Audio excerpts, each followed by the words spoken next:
मेरी प्यारी बहनों, मुझे तो एक बात समझ में नहीं आ रही। अगर ससुराल में किसी दिन बहू से 2-3 रोटियां फालतू बन जाएं और वो बच जाएं, तो ये सासें बोलती हैं, भैया इसकी तो भरे में आंखें खुल गई, इसे तो हराम का दिख गया, पूरा किचन भरा हुआ दिख गया, भैया ये तो लुटा देगी, ये तो हाथ की बड़ी खुली हुई है। और अगर 4-5 साल में किसी दिन 1-2 रोटी कम पड़ जाए, तो ये सास बोलती है, भैया ये तो कामचोर है, रोटियां भी गिन गिन के बना रही है।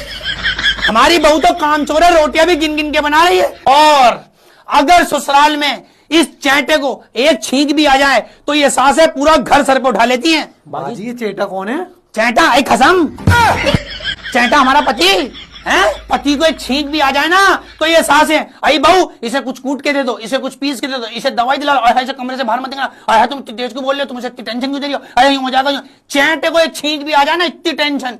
और अगर बहू बीमार पड़ जाए तो कहेंगी ये तो घर से ही बीमार आई थी।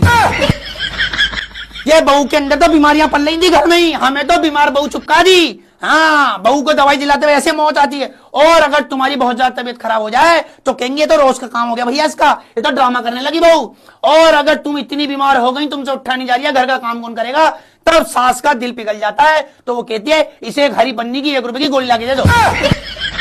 जिंदाबाद जिंदाबाद भाई जिंदाबाद, जिंदाबाद जिंदाबाद भाई जिंदाबाद, जिंदाबाद।